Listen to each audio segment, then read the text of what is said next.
Hai and welcome to The Flick bareng gua Rabi dan belakang kamera ada Hani. di program Movie Talk. Movie Talk adalah sebuah program di mana kita mendiskusikan dan membahas satu film yang sudah kita tonton pastinya. Pada episode kali ini kita bahas film apaan? Captain America The First Avenger. Captain America The First Avengers. Tanpa berlama-lama kita akan langsung masuk ke sinopsisnya. Sinopsis akan dibacakan oleh Hani. Hani silakan. Film ini menceritakan seorang pria dari Brooklyn yang bernama Steve Rogers yang memiliki mimpi untuk bergabung dengan pasukan militer Amerika Serikat untuk ikut berperang. Pada saat ini latarnya di Perang Dunia Kedua ya. Kedua ya. Nah, namun Steve Rogers ini hanyalah seorang pria bertubuh kurus dan dia nggak terlalu tinggi juga lah ya di sini. Enggak sih, cukup pendek sih. Kalau untuk ukuran bule ya. Dan dia juga punya riwayat kesehatan yang buruk. Nah, kondisi fisiknya itu membuat Steve Rogers berulang kali gagal dan ditolak saat mendaftar menjadi militer Amerika Serikat. Meski fisiknya lemah, ia memiliki keberanian yang besar dan siap berkorban untuk kebenaran. Hal inilah yang membuat Dr. Abraham Erskine memilihnya untuk menjadi subjek penelitiannya. Steve Rogers pun menjadi subjek eksperimen untuk proyek Super Soldier untuk menyudahi perang dan mengalahkan Jerman. Di sinilah awal mula adanya Captain America. Di Captain America The First Avenger. Jadi literally emang yang pertama kan, anggota Avenger yang pertama kali ada gitu. Iya. Iya kan? Ya, karena kan Captain Marvel bukan Avenger. Bukan Avenger. Dia kan belum tergabung sama Avenger kan? Iya, karena Nick Fury setelah ada Captain Marvel baru dia kepikiran Avenger. Iya. Jadi literally emang yang pertama kan. Seperti biasa sebelum kita masuk ke pembahasan POI, gue akan sedikit membahas sang sutradara dan para pemainnya. Untuk sang sutradara kan yaitu Joe Johnston atau Joe Johnston ya. Johnston kan. Nah, beliau ini adalah sutradara film dari Jurassic Park 3 kan. Oh. Ingat gak sih Jurassic Park film kita SD yang dulu dinosaur-dinosauran? Iya. Film yang ikonik dulu yang sebagai referensi dari Zathura yaitu Jumanji. Iya. Itu tahun pas aku SD. Iya, terus sih. Iya, aku SD atau SMP aku lupa ya. Sebenarnya Jumanji itu filmnya muncul di tahun 1995. Oh iya, sorry 1995 ya. Tapi mungkin kita nontonnya kan tahun 2000-an lah ya. Tahun 2000-an lah. Iya. Karena kan dulu kan belum ada Netflix kayak sekarang gitu-gitu kan. Iya, masih pakai DVD. Iya, masih pakai DVD. Terus dia juga pernah mensutradara film The Wolfman dan juga aku baru tahu kan kalau dia ini yang akan jadi sutradara Narnia yang baru. Iya, makanya akhirnya dilanjut lagi Narnia yang keempat, The Silver Chair. Iya. Kan itu udah di hold berapa lama kan, bertahun-tahun itu kan hilang gitu aja. Iya, The Last itu kalau nggak salah tuh yang terakhir itu The Voyage apa gitu kan. Iya, aku jujur cuma nonton sampai Prince of Caspian aja Itu sih. yang kedua kan itu. Iya, yang kedua. Cukup lama di hold sih, cuman akhirnya ada lagi nih Narnia. Mungkin kita bikin lagi ya movie talk khusus Narnia gitu. Boleh. Kan itu ikonik banget sih. Iya, film kecil. Iya, film zaman kita kecil, tapi kostum-kostumnya keren-keren sih. Kayak realistis nggak sih? Iya. Oke. Ini sedikit intermezzo aja Han ya. Nah, untuk pemainnya nih, yaitu ada si bijak yang jadi Captain America, yaitu Chris Evans. Dia ini pernah main The Gray Man, Action, Free Guy, dia cuma muncul dikit, terus Knife Out itu kayak Hercule Poirot, tapi yang versi bedanya lah gitu, versi simpelnya. Terus ada juga dia main di Snowpiercer, lalu pernah muncul juga di film salah satu yang aku suka juga, yaitu Scott Pilgrim vs. The World. Dia cuma muncul bentar doang sih di film itu. Terus ada juga dia pernah main bareng Scarlett Johansson, yaitu di Not Another Teen Movie, film drama-drama gitulah. Tapi lucu sih, komedi drama gitu. Nah, dia juga pernah bermain di Marvel juga, yaitu di Fantastic Four. Tapi bukan Fantastic Four yang sekarang, jadi Fantastic Four ada yang dulu, bukan yang reboot. Iya. Bareng Jessica Alba ya kalau nggak salah. Nah, selanjutnya ada Hayley Atwell. Aku sih dikit sih nonton film dia kan. Dia tuh pernah muncul di Cinderella-nya si Kenneth Branagh. Iya. Terus di Christopher Robin itu yang itu kan, Winnie the Pooh. Ceritanya udah gede si itunya. Itu film cukup sedih sih. Terus yang terakhir yaitu ada di Mission Impossible Dead Reckoning Part 1. Ini filmnya Tom Cruise sih kemarin. Selanjutnya yang bermain sebagai sahabat Steve Rogers yaitu Sebastian Stan. Dia itu main di Dumb Money, I, Tonya yang biografi tentang yang ice skater gitu. The Martian, dan juga dia muncul di Black Swan yang bareng Natalie Portman. Nah, yang terakhir kan yang jadi jahatnya yaitu Hugo Weaving. Red Skull. Hah? Iya, Red Skull. Iya, Red Skull, Red Skull. Dia ini main di dua film, bukan satu. Dia ini main di 2 film terbaik buat aku. Yaitu yang pernah kita bahas, filmnya bareng Natalie Portman, yaitu V for Vendetta. Dan dia juga main di Lord of the Rings trilogy. Itu trilogi yang buat aku the best trilogi, yang itu actionnya dapet, petualangannya dapet, ceritanya kompleks. Pokoknya Lord of the Rings kita mau nonton nggak sih kan? Mungkin malah. Tapi per film itu 3 jam kalau nggak salah ya. Wow, Kalau nggak salah iya deh. ya. Bahkan kalau misalkan ada yang uncut, itu bisa ada yang 5 jam satu filmnya. Oh iya? Iya. Aku lupa, cuman aku dijual itu berapa ratus $, gitu. Itu dia sedikit pembahasan sang saudara dan pemainnya. Selanjutnya gue akan masuk ke pembahasan POI. Bagi yang belum nonton, silahkan skip bagian ini karena akan mengandung spoiler. Oke, Han, yang pertama. Aku mungkin yang bisa aku langsung lihat adalah actingnya Chris Evans, Yan. Karena dia itu pernah main di Marvel itu ya, yang di Fantastic Four, dia itu jadi Human Torch. Dia tuh jadi Human Torch itu yang tengil, yang suka apa ya, gak mau diatur. Sedangkan di sini Chris Evans harus berakting sebagai Steve Rogers yang wibawa, yang bijak, yang punya hati nurani yang tinggi gitu kan.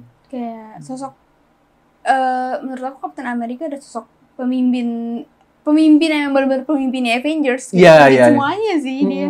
Karena ya kebijakan itu sih dia. Dia tuh bilang pintar enggak. Dia tuh tidak sepintar Tony Stark ataupun Bruce Banner. Cuman dalam dia menganalisis keadaan tuh dia emang apa ya? Lebih mumpuni gitu. Iya. Karena mungkin di militer juga kali ya. Iya. Tapi sebenarnya ini militer kayak nggak terlalu lama nggak sih? Iya sih, nggak terlalu itu. Iya, kalau menurut aku dia emang jago di strategi dan dia tuh mementingkan kepentingan bersama. Iya benar. Kalau Tony Stark itu kan kayak apa ya? Dia peduli, cuma dia masih ada rasa-rasa egoisnya, narsistiknya. Kalau Bruce Banner, dia aja udah susah sama hidupnya lawan sih. Dia nggak berubah aja udah susah. Iya gitu, jadi dia kayak ya dia baik juga, cuman dia kayak ya gue udah bergemulut dengan diri dia. Sementara Captain America tuh sisi yang dia ngelihat keseluruhannya gitu, point of view-nya dia tuh luas gitu. Iya sih, bener, itu sih yang bikin dia pas lah jadi sosok pemimpin gitu kan. Oh ya. Dan juga film ini memperkenalkan karakter terakhir nih Han. Karakter terakhir di PS1. Iya. Ya kan, soalnya abis ini Avenger langsung kan. Iya. Dan di mana Avenger 1 itu adalah akhir dari PS1. Selanjutnya masalah itu sih kan, penggambaran era Perang Dunia Kedua sih. Oh iya. Dari properti-propertinya. Iya, kayak ini loh yang waktu ada scene di mana mereka tuh kayak mau naik ke kereta. Mereka lagi, pokoknya Captain America lagi kayak mau ngebaca. Kalau jam sekarang tuh kita tuh kayak ngehack gitu loh. Oh iya. Tapi ngambil suaranya tuh pakai alat yang jadul gitu. Iya gitu. Jadi bisa supaya bisa ngedenger dari kejauhan apa yang lagi diomongin sama musuh. Yang kayak gitu-gitunya kan. Iya, terus dari mobil-mobilnya, dari rumah-rumahnya, tau gak sih? Iya. Itu bukan rumah modern, itu mah benar-benar rumah dibikin kayak pada saat zaman Perang Dunia Kedua gitu kan, tahun 40-an. Cuman ini maaf banget, tapi lo ngebandingin sama negara kita, maksudnya pada tahun segitu, itu kan tahun 42 ya. Kayak ya sama lah, kita juga ada beberapa film-film penjajahan yang kita shoot kan, yang kita syutingin. Nah, terus kalau di sini tuh mereka jadul, cuman udah punya alat secanggih itu. Iya sih. Peralatannya Howard Stark. Iya. Itu keren-keren. Keren. Teknologinya. Nah, sebenarnya aku juga rada bingung sih, apakah benar tahun 40 sudah secanggih itu gitu ya? Apakah atau emang ini ditambah-tambahin aja nih sebagai memperkuat ceritanya si Howard Stark gitu sih. Iya. Soalnya kalau dari tahun 42 udah sebagus itu kayaknya udah canggih banget gitu. Tapi kalau menurut aku mungkin aja sih karena ya, mereka aja bisa bikin bom atom, ya nggak sih? Oh iya. Berarti sih. Mereka punya sih. banyak orang-orang pinter nggak sih? Iya. Atau mungkin emang tidak terekspos aja sama kita gitu kan. Mungkin. Iya sih, benar-benar. Kalau dibandingin dengan film-film sebelumnya yaitu Iron Man 1, Incredible Hulk, Iron Man 2, Amator, buat aku film ini tuh yang paling banyak actionnya, lebih sering berantemnya, lebih banyak seriusnya gitu dibanding film sebelumnya. Karena dari awal sih kita udah dikasih lihat gimana si Roger dibully nggak sih? Iya. Dikebukin. Jadi buat aku tuh film ini ya itu sih karena emang keadaannya lagi perang, Iya. Jadi lebih kerasa actionnya tuh banyak gitu dibandingin film sebelumnya. Karena kalau film sebelumnya kan berfokus dengan karakter utama itu sendiri kan. Iya. Tapi kan kalau di sini yang kamu bilang ya Captain America mempedulikan anggota-anggotanya gitu. Iya, bener-bener sih. Menurut aku Captain America ada superhero paling inspiratif sih. Makanya kan dia juga jadi inspiratif kan. Iya. Ke apa? Dia yang jadi role model ya istilahnya ya. Iya. Buat narik-narikin pasukan gitu. Iya. Cuman kasihan sih yang pertama kalinya dia di panggung, tapi yang nonton tuh tentara. Oh iya. Iya, kan gue udah berjuang, lu ngapain di sini? Iya, terus nggak kayak dianggap gitu. Iya, terus mereka kayak ya kita benar-benar tahu kali nggak sih rasanya berjuang. Iya. Kita kan di medan perangnya gitu. Lu tuh cuma datang buat semangat, buat apa gitu sebenarnya. Iya. Terus kayak cuma jadi apa ya? Brand ambassador doang. Iya, kan, BA doang gitu. Oh, tadi aku lupa bahasan. Itulah kenapa alasan si Captain America kita milihnya perisai kan. Oh. Perisai itu kan untuk melindungi, bukan untuk menyerang sebenarnya. Oh gitu. Aku baru tahu loh. Karena konsep ya tameng kan sebenarnya buat melindungi. Iya, bukan buat menyerang, tapi dipakai juga buat nyerang kan, tapi tidak membunuh. Iya, tapi sampai itu sih yang film seriesnya apa? Captain Black Falcon sama Winter Soldier. Barulah di situ persenya dipakai buat ngebunuh orang. Tapi selama Steve Rogers yang pakai, seingat aku dia nggak pernah ngebunuh pakai perisai itu sih. Iya, dia cuma melindungi. Iya, dia yang paling. Amerika pernah ngebunuh nggak sih? Mungkin pernah kali ya, pernah. Atau nggak, mereka maksudnya tidak sengaja gitu ya. Gitu sih, karena emang timingnya emang bukan buat ngebunuh gitu sebenarnya. Terus selanjutnya nih Han, gak lengkap kalau kita nggak ngomongin villainnya, yaitu si Red Skull. Buat aku juga Red Skull ini adalah salah satu villain yang lebih sulit dikalahkan dibandingin si Loki ataupun si siapa? Si Obadiah. Atau enggak yang di Elemen 2, aku lupa siapa namanya. Ivan. Kata aku dia lebih susah, kenapa? Karena emang dia tuh jenius. Terus dia juga pakai serumnya kan. Iya, makanya dia juga jadi kuat walaupun tidak sempurna Steve Rogers kan. Terus dia itu bengis dan apa ya? Dia tuh tidak segan-segan buat ngebunuh supaya dapetin apa yang dia mau gitu. Jadi hati nurani itu benar-benar psikopat aja gitu. Iya. Soalnya mungkin gini, kalau kayak Obadiah kan dia cuman ini pinter juga, tapi cuma licik, dia tapi nggak punya doang, tapi dia kayak nggak punya kekuatan sebesar itu. Terus Ivan tuh sebenarnya pinter tapi emosian. Terus kalau misalkan Loki tuh pinter doang sih sebenarnya. Iya, licik, tapi Loki tuh bisa dimainin dengan emosi sih. Loki tuh bisa dipermainkan dengan emosi. Nah, mungkin kalau di sini si Red Skull itu ya tadi sih, selain dia pinter, jenius, dia psikopat juga gitu. Bahkan sebenarnya dia tidak kalah kan di film ini. Enggak, dia nggak kalah. Iya, cuman dia bodoh saja. Iya. Dia bodoh karena dia istilahnya menggunakan Tesseractnya itu, tapi ternyata malah ngebawa dia ke suatu tempat. Iya. Itu masih dia jadi di suatu tempat atau dia hancur sih badannya? Enggak, dia tuh ada di Avenger Endgame, Avenger Infinity War pertama kali muncul lagi Red Skull tuh. Iya. Yang jagain Soul Stone. Itu dia. Itu Red Skull. Oh my god, sumpah nggak. Makanya kira bilang aku juga dulunya adalah orang yang mencari jawabannya di sini. Akhirnya dia dapet, tapi dia harus mengorbankan dunianya gitu. Iya. Makanya aku bilang dia tuh villain yang di sini tuh dia nggak kalah loh. Iya. Dia cuma bodoh gitu. Dia bukan bodoh ya, tapi dia pada saat itu dia ceroboh. Gitu. Dia tidak memikirkan apa efeknya gitu. Aku sih kebayang untungnya dia itu ke alam itu. Kenapa? Karena kalau dia masih di bumi terus dia gabung sama Loki, itu luar biasa kacau sih. Iya, benar-benar. Iya. Walaupun emang di komik itu ada beberapa aku lupa Earth berapa yang emang Red Skull-nya itu jadi villain utamanya. Oh, gitu. Jadi kayak Thanos-nya. Bukan kayak Thanos-nya, tapi yang jadi Loki-nya lah, kayak Loki-nya itu yang ngacauin bumi. Ya, dia sempat ada, aku lupa Earth berapa gitu. Tapi di MCU ya dia cuman itu doang sih sebagai penjaga Soul Stone ujungnya di ending. Iya ya walaupun aku agak salfok sih di sini tuh dia karena merah gitu kayak Vision, tau gak sih? Mirip Vision. Ini kayak Vision versi villain, tau gak sih? What if? Iya sih lagi. Oke. Dan juga Han, film ini tuh mengajarkan satu pesan moral yang luar biasa buat aku. Apa? I can do this all day. Yaitu moralnya adalah seorang seorang superhero membutuhkan hati yang tulus. Iya. It's not about this, tapi about this kan si Profesor bilang hatinya.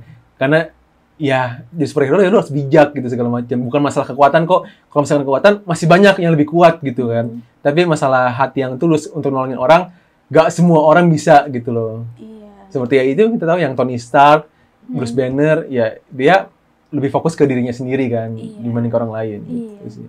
Dan emang cuma itu doang aja sih, si Captain America yang fokus. Iya. Tapi Natasha juga nggak sih? Natasha juga dia kan karena perintah. Iya, karena perintah. Karena sih. perintah. Emang Captain America doang ya? Iya. Maksudnya mungkin Jadi dibilang semua superhero apa cuma dia? ada beberapa. Iya. Cuman di sini kan di PS1 ini ya, cuman Iya, dia yang paling menonjol gitu Iya, ya. dia Masalah yang menonjol. hati ya gitu kan, yang dia pengen nolongin orang gitu. Iya. Thor bisa, ya tapi setelah dia tobat gitu. Iya, dia tahu juga. Nah, terakhir dari aku Han, sebenarnya film ini tuh karena tadi aku udah bahas lot of action, film ini tuh serius, tapi nggak bikin bosen. Iya. Karena pace-nya cepet dan beda sama Incredible Hulk. Gini, Incredible Hulk sama Captain America ini filmnya sama-sama serius. Tapi yang membedakan adalah color grading dan lighting-nya. Iya. Kalau Incredible Hulk tuh bener-bener yang kerasa dark banget, gelap segala macam. Tapi kalau di DC banget, yang serius. Tapi di Captain America juga cukup serius kan filmnya. Tapi dari efek color grading sama lighting-nya yang bikin kayak apa ya, kayak fun adventure jadinya gitu. Iya. Walaupun itu sih bedanya, walaupun sama-sama serius, tapi fight-nya jadi beda gitu kan. Kayak sentuhan Marvel banget. Iya, sentuhan Marvel banget gitu. Jadi orang nonton tuh bagi yang nggak tahu Marvel pasti, oh ini gayanya Marvel nih gitu. Oke, mungkin sekian dari kita Han ya. Kalau bagi yang mau nonton ada di Disney Hotstar Han ya. So we hope you guys enjoy this video. Thanks for watching and see you when I see you.